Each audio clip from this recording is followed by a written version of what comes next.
주의 귀한 찬양 감사합니다. 그렇습니다. 우리에게는 예수님밖에 없죠. 예수님이 가장 귀하고 가장 소중한 우리의 구주이십니다. 이 시간 우리 하나님께 영광의 박수 올려드리겠습니다.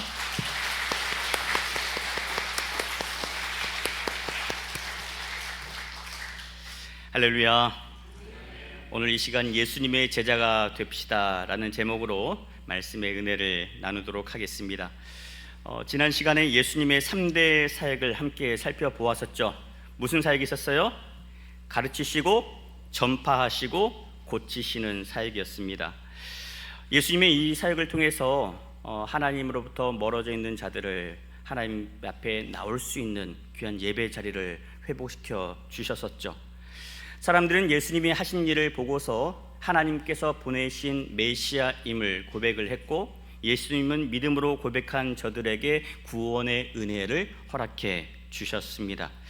그러면서 제자들에게 말씀하셨어요. 추수할 것은 많은데 일꾼이 적구나. 그러니 주인에게 청하여 추수할 일꾼을 보내달라고 간청하여라. 그리고 오늘 추수할 일꾼을 세우기 위해서 예수님께서 12제자를 부르시는 장면입니다. 예수님께서 제자 삼으신 일 오늘이 처음이 아니죠.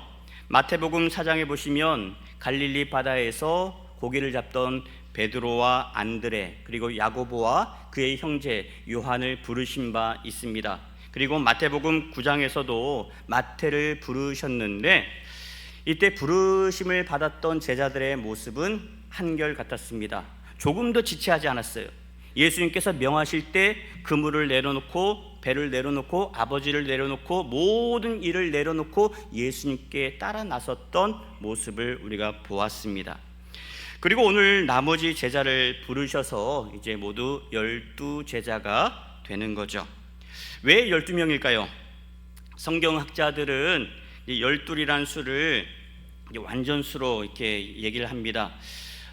성부, 성자, 성령 삼일체 하나님을 의미하는 이 숫자 3에다가 세상을 이제 사로 표현을 하거든요. 그래서 3에서 4를 곱했을 때 12이 나오는데, 이 12이 완전한 그런 수를 지칭합니다. 따라서 하나님의 나라가 이 12를 통해서 펼쳐진다라고 그렇게 해석을 하고 있어요. 이게 전통적인 견해입니다.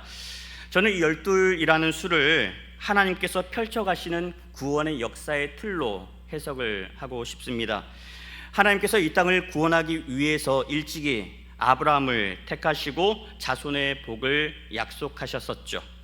이 약속이 이삭을 거쳐서 야곱의 12아들을 통해서 이스라엘 12지파가 되었고, 이들을 통해서 이스라엘 민족이 형성됩니다. 하나님께서 이들을 애굽에서 건져내시고 광야 40년 후에 가나안 땅으로 들여보내시죠. 그러나 이들은 하나님만 섬겨야 될 이들이 그만 우상 앞에 넘어지고 맙니다. 하나님으로부터 멀어지는 거죠. 이스라엘 통한 구원의 역사도 그렇게 멀어지고 말았습니다. 그러나 하나님 역시 다윗의 자손을 통해서 구원의 역사를 써 가시겠다 말씀하셨기 때문에 그 약속대로 예수님을 다윗의 자손 가운데 보내주시죠. 이스라엘 12지파가 이루지 못했던 구원의 역사를 위해서 예수님을 보내주셨고, 오늘 예수님께서 12제자를 세우시면서 구원의 역사를 다시 써나가시는 장면으로 보시면 되겠습니다. 마가복음과 누가복음에 보시면 예수님께서 제자를 부르시기 전에 어떤 일을 하셨는지를 소개를 하고 있어요. 먼저 마가복음 3장 13절 보실까요? 또 산에 오르사 자기가 원하는 자들을 부르시니 나아온지라. 예수님께서 산에 오르셔서 제자를 부르셨는데 그 이유가 뭘까요? 예수님의 뒤를 잘 따라오기 위해서 체력적으로 좋은 사람, 예수님을 잘 쫓아다닐 수 있는 그런 사람을 세우기 위해서 그러셨을까요?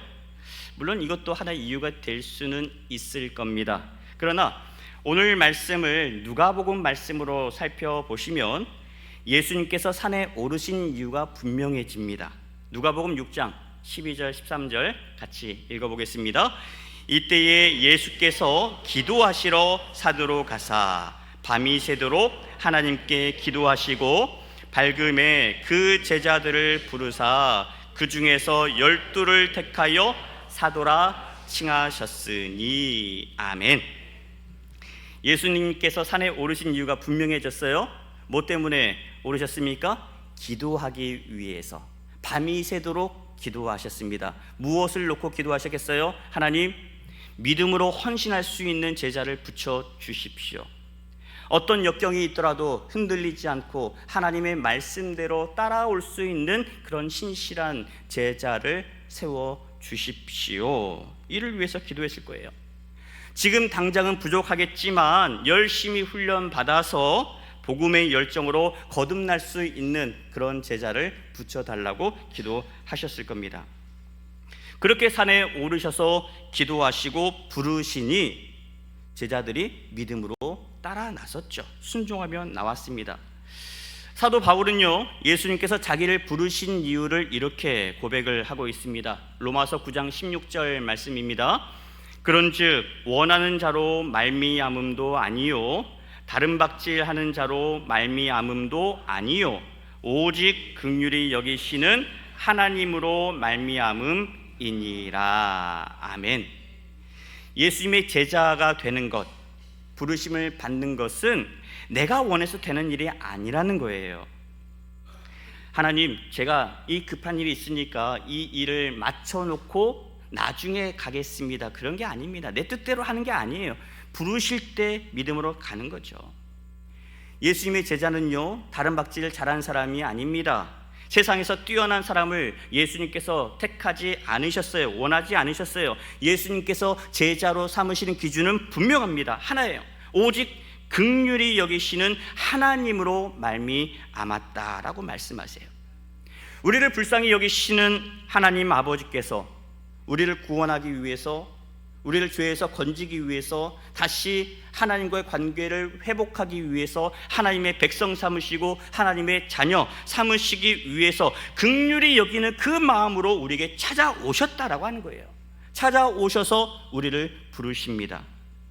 그들에게 십자가의 은혜를 경험하게 하시고 우리로 하여금 하나님 사랑으로 살게 하시고 그 사랑이 필요한 자들에게 또다시 그 사랑을 흘려보내게 하기 위해서 우리에게 찾아오신 거예요. 그리고 부르셨습니다. 하나님께서 예수님을 보내신 것도 우리를 긍휼히 여기는 마음에서 비롯된 것이고요, 예수님께서 병자를 고치신 것도 긍휼히 여기는 마음에서 비롯된 사역이었습니다. 따라서 우리도 예수님의 제자로 살겠다라고 한다면 여러분 이런 기도를 드려야 됩니다. 하나님, 우리를 긍휼히 여겨 주십시오.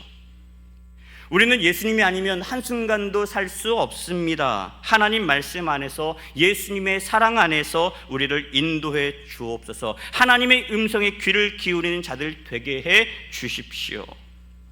여러분 모두가 이렇게 기도하시고 예수님께서 부르실 때에 믿음으로 화답하고 즉시 예수님을 따라 나설 수 있는 귀한 결단이 저와 여러분 가운데 함께할 수 있기를 축원합니다.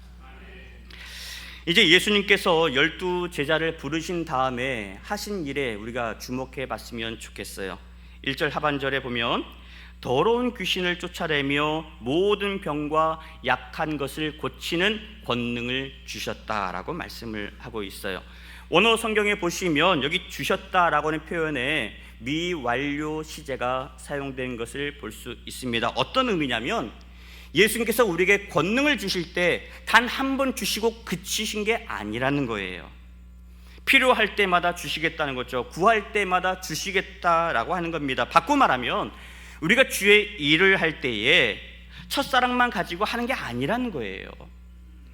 여러분 주님으로부터 부르심을 받으셨습니까? 사명을 받으셨습니까? 사역의 자리에 쓰셨습니까? 그러면 주님이 예전에 나에게 주셨던 그 은혜만 가지고 해서는 안 된다라고 하는 거죠.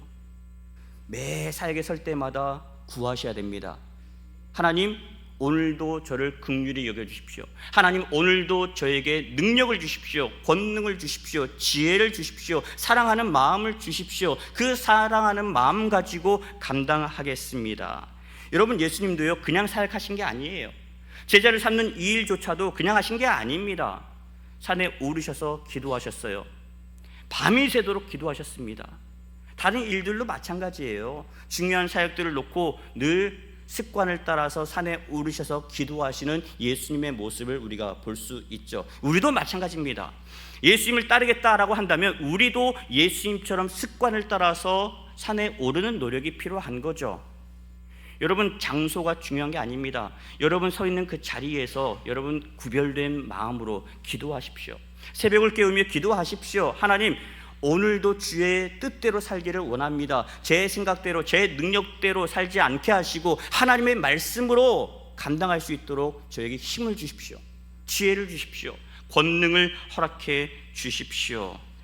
여러분, 주의 일은요 반드시 기도로 시작하셔야 되고요, 주께서 주신 능력으로 감당하셔야 합니다. 마가는 이 대목을 이렇게 기록을 했어요. 마가복음 3장 14절 15절 같이 읽겠습니다. 이에 12를 세우셨으니 이는 자기와 함께 있게 하시고 또 보내사 전도도 하며 귀신을 내쫓는 권능도 가지게 하려 하심이로라. 아멘. 12 제자를 세우시고 항상 곁에 두셨어요. 동거동락을 하신 거죠. 같이 밥 먹고 같이 지내고 같이 쉬고 같이 사역에 임하셨습니다. 예수님이 친히 가르치신 거죠. 그리고 이들로 하여금 복음을 전하게 하셨습니다. 특별히 귀신을 쫓아내는 권능도 주셨어요. 왜 이 권능을 주셨을까요? 복음을 전하는 자리마다 악한 권세가 자리하고 있으니까. 주의 일을 하는 곳마다 여러 가지 방해 공작이 끊이지 않고 펼쳐지고 있으니까, 그로 인해서 낙심하지 않도록, 넘어지지 않도록, 영적인 싸움에서 이기고 승리할 수 있도록 우리에게 귀신을 쫓아내는 권능도 허락해 주셨습니다. 여기서 권능도 주셨다는 의미가 뭐겠어요? 예수님께서 주시는 권능에는 귀신을 쫓아내는 권능만 있지 않다는 것을 의미합니다. 우리가 예수 믿을 때, 예수 영접할 때 예수님은 이미 우리에게 권능을 주셨습니다. 한 사람도 빠짐없이 모두 권능을 주셨어요. 어떤 분에게는 모든 사람을 사랑할 수 있는 넉넉한 마음을 주셨고요, 어떤 분에게는 긍휼히 여기는 마음을 주셨습니다. 어떤 분에게는 화평케 하는 그런 권능을 주셨고요, 어떤 분에게는 음식을 맛있게 하는 권능을 주셨고, 어떤 분에게는 모든 것을 가능케 하는 손재주도 주셨어요. 여러분, 여기서 분명히 하셔야 될 게 있습니다. 예수님께서 우리에게 권능을 주신 이유는요, 우리 이름을 드러내라고 주신 게 아니에요. 우리가 이렇게 대단한 사람이다, 이런 사람이다, 나를 알아주라고 우리에게 그 권능을 주신 게 아니라는 겁니다. 하나님의 뜻을 드러내고 사람을 키우고 영혼을 살리고 주님의 몸된 교회를 세워가라고 주신 권능인 거죠. 그러니 예수님께서 나에게 어떤 권능을 주셨는지를 여러분 스스로 살펴보셔야 됩니다. 그리고 기도하면서 그 권능을 키워 가셔야 합니다. 달란트 비유에서 우리가 본 것처럼 한 달란트를 받아서 땅에 감추어 두고 나중에 그 달란트를 예수님께 내어 주었던 그런 무익한 종, 게으른 종이 돼서는 안 된다라고 하는 거예요. 달란트를 주셨으면 그걸 활용하셔야죠. 잘 쓰셔야죠. 내 의를 위해서 쓰는 것이 아니고 하나님의 영광을 위하여서, 주님의 나라를 위하여서, 지치고 연약한 성도들을 위하여서 그 권능을 우리가 사용을 해야 합니다. 예수님께서 주신 이 권능을 가지고 우리가 믿음으로 헌신하고 하나님의 뜻에 믿음으로 나아갈 때 생명이 살아날 것이고요, 하나님의 나라가 확장되는 은혜가 우리 가운데 펼쳐질 줄로 믿습니다. 2절부터 12 제자의 이름이 소개되는데 마태는 여기서 제자를 사도라는 표현으로 사용을 하고 있어요. 제자와 사도, 의미상의 차이가 있습니다. 제자는요, 가르침을 받고 가르친 대로 사는 사람을 의미하고요, 사도는 헬라어로 보면 아포스톨로스라는 단어를 쓰고 있어요. 보냄을 받은 자라는 뜻입니다. 보냄을 받았다는 데는 보낸 사람이 있겠죠. 누가 보냈어요? 예수님이 보내신 겁니다. 무엇을 위해 보내셨습니까? 복음을 증거하는 자로 쓰임받도록, 하나님께서 어떤 일을 행하고 계시는지를 전하라고, 하나님의 나라를 펼쳐가기 위해서 보냄받은 자가 사도인 거죠. 제자는 누구나 될 수 있습니다. 그러나 사도는 그렇지 않아요. 예수님으로부터 부르심을 받아야 되고 예수님으로부터 보냄을 받은 자라야 사도가 될 수 있습니다. 사도행전 1장에서도 사도의 자격을 우리가 살펴볼 수가 있어요. 사도행전 1장 22절 같이 읽겠습니다. 항상 우리와 함께 다니던 사람 중에 하나를 세워 우리와 더불어 예수께서 부활하심을 증언할 사람이 되게 하여야 하리라 하거늘. 사도는요, 첫째, 예수님의 12제자와 항상 함께 다녔던 사람이라야 합니다. 그리고 두 번째, 12제자와 함께 예수님의 부활을 증언하는 사람이라야 하는 거죠. 따라서 사도의 호칭을 받을 수 있는 사람은 예수님의 12제자와 사도 바울밖에 없습니다. 그러면 예수님께서 부르신 12제자, 우리도 한번 불러봤으면 좋겠어요. 자, 2절에서 4절 천천히 읽어보겠습니다. 12사도의 이름은 이러하니 베드로라 하는 시몬을 비롯하여 그의 형제 안드레와 세베대의 아들 야고보와 그의 형제 요한, 빌립과 바돌로메, 도마와 세리마테, 알페오의 아들 야고보와 다데오, 가나나인 시몬 및 가룟 유다, 곧 예수를 판 자라. 아멘. 예수님의 제자들, 수제자 베드로를 비롯해서 갈릴리 바다에서 물고기를 잡던 어부들이 줄을 이루고 있습니다. 이들을 보면 소위 세상에서 그렇게 별 볼 일 없는 그런 소외된 사람들이 대부분이죠. 여러분이 예수님이라면 여러분이 제자를 삼을 때 어떤 사람을 삼겠습니까? 그 중에는 이왕이면 힘이 있는 사람, 권력이 있는 사람, 사회적인 위치가 있는 사람, 그 사람의 한마디에 많은 그런 일들이 따라올 수 있는 그런 사람도 세울 법합니다. 그러면 일이 편해지니까. 그런데 예수님은 그런 사람들을 택하지 않으셨습니다. 그런 사람을 부르지 않으셨어요. 스스로 제자가 되겠다고 해서 된 사람도 없습니다. 예수님께서 원하는 자들을 부르셨고 부르심의 믿음으로 순종한 사람들만이 제자가 되었죠. 그런데 여기 보니까 이 중에는 예수님을 팔아 넘겼던 가룟 유다도 들어 있습니다. 요한복음에 보시면 예수님께서 제자를 택하신 이유가 자세하게 나와 있는데요. 요한복음 15장 16절 읽어보겠습니다.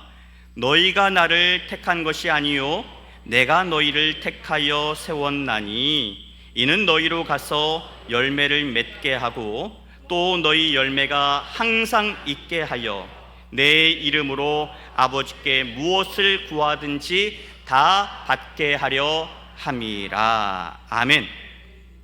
우리가 예수님을 택한 게 아니었어요. 여러분, 어두운 가운데 있는 사람들은요, 어두움을 좋아합니다. 밝은 곳을 좋아하지 않아요. 그래서 빛 되신 예수님이 어두운 곳에 친히 찾아오셨습니다. 오셔서 빛을 비춰주시니까 빛이 좋은 것을 뒤늦게 깨닫게 된 거예요. 그렇게 택하셨는데 세우셨어요. 그 이유가 뭐라고요? 가서 열매를 맺게 하기 위해서. 무슨 열매겠습니까? 세상의 부귀영화, 성공의 열매겠습니까? 아니죠. 하나님의 자녀되는 열매입니다. 성령의 열매입니다. 말씀으로 살아가는 기쁨을 누릴 수 있는 그 권한을 우리에게 주시기 위해서 우리를 부르시고 택하여 세우셨다라고 하는 거예요. 그리고 하나님이 예비하신 그 성령의 열매를 맺으면서 예수님의 이름으로 사는 자가 되게 하기 위해서 우리를 택하시고 부르셨다라고 하는 거죠. 예수님이 이렇게 당신이 원하시는 사람을 부르시고 택하셨지만, 제자로 삼으셨지만 이들을 사도로 보내시는 예수님의 마음은 편치 않으셨습니다. 16절 이하에 잘 나와 있어요. 보라, 내가 너희를 보냄이 양을 이리 가운데 보냄과 같도다. 17절에서는 사람들이 너희를 공회로 넘겨서 채찍질을 할 것이다. 18절에서는 너희가 총독과 임금들 앞에 끌려갈 것이다. 22절에서는 너희가 내 이름으로 말미암아 모든 사람에게 미움을 받게 될 것이다. 그렇다고 해서 예수님의 제자가 되고 사도로 보냄 받는 일이 두려운 일만은 아닙니다. 왜냐하면 22절 하반절 보실까요? 끝까지 견디는 자는 구원을 얻으리라. 여러분, 이것 때문에 그런 거예요. 우리 믿음 생활하는 이유도 여기에 있습니다. 구원을 얻기 위해 하는 거예요. 이 세상의 삶이 끝이 아니고 영원한 천국의 은혜가 펼쳐져 있다는 것을 믿기 때문에 우리가 오늘도 예배 드린 거 아니겠습니까? 어떤 역경 속에서도 우리가 무엇이 옳고 그른지를 분별하고 오른편에 서는 이유가 뭐겠어요? 마지막에 구원의 자리에 설 수 있기 위해서, 구원의 은혜를 입기 위해서 하는 것 아니겠습니까? 29절 이하에도 나옵니다. 하나님 아버지께서 허락하지 않으시면 참새 한 마리도 땅에 떨어지지 않거늘 너희는 참새보다 더 귀하지 않더냐. 그러니 두려워하지 말라고 말씀하세요. 마태복음 28장 맨 마지막에서는 이렇게 말씀합니다. 하나님께서 내게 하늘과 땅의 모든 권세를 내게 주셨으니 그러므로 너희는 가서 모든 민족을 제자로 삼아 아버지와 아들과 성령의 이름으로 세례를 베풀고 내가 너희에게 분부한 모든 것을 가르쳐 지키게 하라. 볼지어다 세상 끝날까지 내가 너희와 항상 함께 있겠다라고 말씀하고 계십니다. 사랑하는 여러분, 예수님의 제자로 사는 길 쉽지는 않습니다. 가시밭길이죠. 고난의 길이죠. 십자가의 길입니다. 외로운 길입니다. 그러나 두려워하지 말라고 말씀하세요. 내가 너희와 함께 하리라. 내가 너희를 붙들리라. 내가 너희를 지키리라. 내가 너희와 항상 함께 하겠다. 너희를 도우겠다. 여러분, 예수님은요 우리의 머리털까지 세신다라고 말씀하셨습니다. 예수님은 우리의 머리털까지 헤아리시는 분이십니다. 나보다 나를 더 잘 아시는 분이 우리 예수님이세요. 세상을 창조하신 하나님께서 생명의 주관자이시고 우리 삶의 주인이신 예수님께서 이렇게까지 말씀을 하시는데 여러분, 뭐가 문제겠습니까? 예수님이 친히 우리의 목자가 되셔서 우리를 이끌고 계시다는데 여러분, 이거면 족하지 않겠습니까? 그런 예수님 앞에, 목자 되신 예수님 앞에 우리가 보여야 될 반응은 뭐겠어요? 믿고 따르기만 하면 되는 겁니다. 이거 걱정하고 저거 걱정할 게 아니에요. 이거는 목자가 할 역할입니다. 양은요 따라가면 되는 거예요. 앞에 어디에 물이 있을까? 양이 걱정할 게 아니에요. 목자가 걱정할 겁니다. 근데 우리는 때로는 내가 걱정해요. 그래서 힘든 거예요. 여러분, 어려운 가운데 계십니까? 힘든 일 가운데 계십니까? 여러분, 목자의 역할을 하고 있는지 양의 역할로 서 있는지 여러분 돌아보십시오. 내가 목자가 되고 있다면, 내가 인생의 주인으로 그 노릇을 하고 있다면 다시 제 차를 찾으셔야 됩니다. 우리는 목자가 아니에요. 목자는 예수님입니다. 우리는 목자를 믿고 따라가는 자리에 서기만 하면 되는 거예요. 여러분, 우리가 할 일 분명해졌습니다. 예수님 믿고 따라가면 됩니다. 때로는 내 생각과 내 뜻과 다를지라도 여러분 그때마다 순종하십시오. 믿고 따라가 보십시오. 그러면 우리를 향하신 하나님의 그 원대한 계획을 우리가 깨닫게 될 것입니다. 보게 될 것입니다. 우리를 위해 예비하신 은혜를 우리가 경험하게 될 거예요. 그러면 더 큰 감사를 고백할 수 있게 되는 거예요. 내 생각대로 판단하고 내 생각대로 결정 짓는다면 하나님의 은혜는 거기서 끝나버립니다. 그러나 내 생각과 다를지라도 나를 이끄시고 인도하시는 예수님을 믿고 따라가면 예수님께서 예비하신 은혜를 우리가 보게 될 것이고 경험하게 될 것이고 감사하며 살게 될 줄로 믿습니다. 오늘 말씀을 준비하면서 두 사람이 떠올랐어요. 첫 번째 사람은 사도 바울입니다. 여러분 잘 아시다시피 바울은 원래 예수 믿는 사람들을 핍박하던 사람들이죠. 내가 하나님의 뜻을 가장 잘 안다고 자신했던 사람입니다. 그런데 실상은 어땠습니까?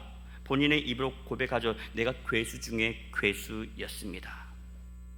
하나님을 가장 잘 안다라고 했지만 하나님의 뜻에 반해서 살았던 저였습니다. 그런 나에게 예수님께서 빛으로 찾아와 주셨습니다. 사울아, 사울아, 왜 나를 핍박하느냐? 누구십니까?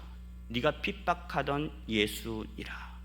사도 바울은 예수 믿는 자들을 잡아가는 그 길목 위에서 빛으로 오신 예수님을 만나고 내가 잘못 살아왔다는 것을 깨닫게 됩니다.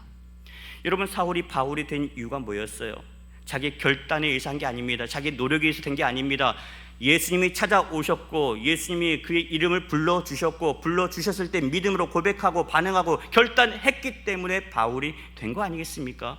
여러분, 우리에게도 그런 결단이 필요합니다. 예수님 지금도 부르고 계세요. 진화나 준하나 여러분의 이름 부르십니다. 아무개야 부르세요. 그 부르심 앞에 이제는 우리가 결단해야 될 때입니다. 언제까지 부르시도록 내버려 두시겠습니까? 여러분, 이제 결단하십시오. 예수님, 이제는 예수님께서 말씀하신 그 자리에 서겠습니다. 예수님께서 지시하신 그곳에 서겠습니다. 저를 이끌어 주십시오.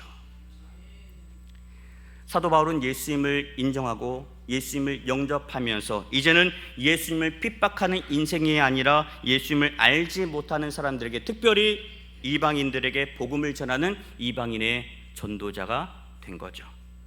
또 한 사람은 보네포 목사님입니다. 보네포 목사님은 독일이 낳은 위대한 신학자요, 목사요, 신앙의 선배셨어요. 2차 세계대전이 발발하면서 나치의 독재에 맞섰고 나치의 표적이 되었습니다. 그 표적에서 벗어나기 위해서 잠시 미국에 갔다가 그러나 이내 독일로 돌아옵니다. 돌아온 이유를 이렇게 밝혔어요. 이 어려운 시기를 내가 독일의 성도들과 함께하지 않는다면 전쟁이 끝났을 때 온전한 그리스도인으로 설 수 없다는 생각이 들었습니다. 그래서 돌아왔습니다. 보네포 목사님은 복음의 능력으로 평화를 이루기 위해서 고국으로 돌아왔고요. 복음의 능력으로 히틀러 정권에 맞서 싸우다가 1945년 4월 9일 39세의 일기로 순교하십니다. 순교하기 전에 1944년 옥중에서 가족에게 마지막 편지를 보냈는데 그 편지가 시가 되었고 거기에 곡조를 붙여서 된 노래가 있습니다. 선한 능력으로 라는 제목으로 번역이 되어 있어요. 같이 한번 그 가사 제목 읽어보겠습니다. 한번 읽어볼게요. 그 선한 님의 고요히 감사하여 그 놀라운 평화를 누리며 나 그대들과 함께 걸어가네. 나 그대들과 한 해를 여네. 지나간 허물 어둠의 날들이 무겁게 내 영혼 짓눌러도 오 주여 우리를 외면치 마시고 약속의 구원을 이루소서. 그 선한 님이 우리를 감싸시니 믿음으로 일어날 일 기대하네. 주 언제나 우리와 함께 계셔 하루 또 하루가 늘 새로워. 그렇습니다. 우리도 하나님의 뜻을 이루기 위해서 예수님의 제자로 살기 위해서 이 자리에 서지 않으셨습니까? 매주 말씀으로 살겠습니다. 예수님으로 충분합니다. 그렇게 고백했지만 우리는 세상의 유혹 앞에 늘 쉽게 넘어지고 맙니다. 그렇게 낙심하는 우리를 내버려 두지 않으시고 예수님이 찾아오십니다. 긍휼히 여기시는 마음으로 찾아오셔서 다시 부르십니다. 말씀하십니다. 성령 받으라. 그리고 복음의 증인으로 살아가라. 이 시간 바울의 인생을 바꾸어 주셨던 예수님께서 오늘 저와 여러분에게 찾아오셔서 오늘도 우리의 이름을 부르고 계십니다. 하나님의 공의와 하나님의 정의가 사라져 버린 이 세대에 선한 능력으로 살아가라고, 복음의 능력으로 평화를 열어가라고, 그러면서 우리에게 오늘도 선한 힘으로 감싸 안아 주고 계십니다. 그러니 이번 한 주 우리 동북의 모든 성도가 말씀에 순종하고 주님께서 부르실 때 그 부르심 앞에 믿음으로 화답하며 나아갈 수 있었으면 좋겠습니다. 하나님 하실 그 일을 믿음으로 기대하면서 주의 일에 믿음으로 동참하고 하나님께 감사와 찬양을 올려드릴 수 있는 우리 모두가 되기를 예수 그리스도의 이름으로 간절히 축원합니다. 함께 찬양으로 고백하겠습니다. 그 선하님의 고요히 감싸요.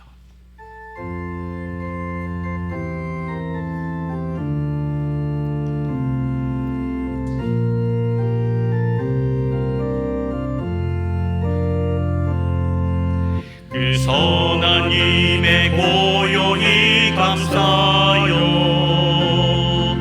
그 놀라운 평화를 누리며 나 그대들과 함께 걸어가네. 나 그대들과 한 해를 여네.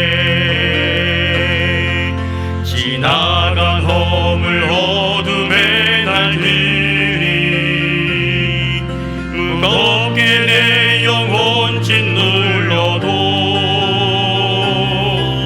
오 주여 우릴 외면심하시고 약속의 구원을 이루소서.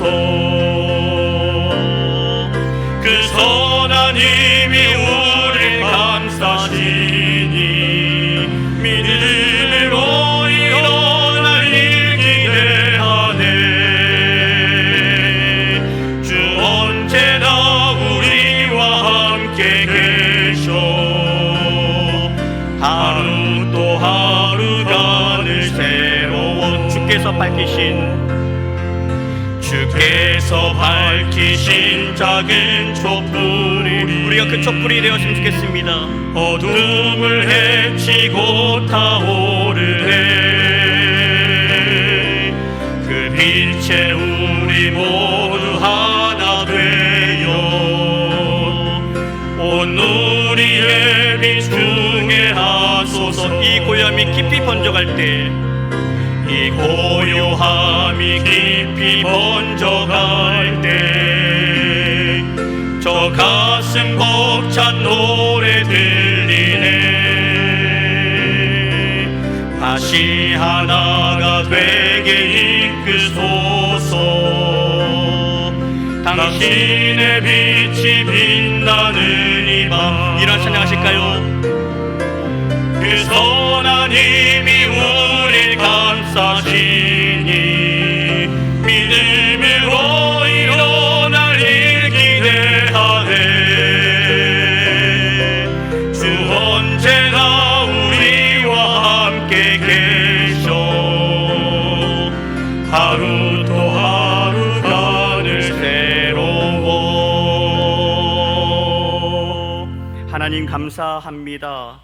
부족한 우리를 부르시고 제자 삼아 주셔서 감사합니다. 나를 따라 오너라 말씀하셨던 주님의 음성 앞에 믿음으로 고백하고 화답하며 나아갑니다. 주님께서 말씀하실 때마다 믿음으로 그 자리에 서게 하여 주시고 주의 일을 믿음으로 동참하며 하나님의 나라를 열어갈 수 있는 우리 모든 성도들 되게 하여 주시옵소서. 그 길에 지쳐하고 힘들어하는 성도들 있습니까? 다시 한번 바라보게 하여 주시고 그들 향해 우리의 손을 내밀어 붙잡는 결단이 있게 하여 주시옵소서. 우리 동북의 모든 성도가 한마음 되게 하여 주시고 말씀으로 하나 되게 하여 주시고 주의 종과 우리 모든 성도들이 한뜻이 되어서 생명을 살리고 세상을 향한 구원의 열정 앞에 믿음으로 나아갈 수 있는 귀한 은혜가 있게 하여 주시옵소서. 늘 감사함으로 서기를 원합니다. 그 차례 주님이 함께 하시고 귀한 은혜, 선한 은혜를 예비하고 계십니다. 함께 동참하며 주의 영광을 찬양할 수 있는 우리의 복된 삶이 될 수 있도록 인도하여 주시옵소서. 감사드리고 예수 그리스도의 이름으로 기도하옵나이다. 아멘. 비전 선포하겠습니다. 예수님과 함께하는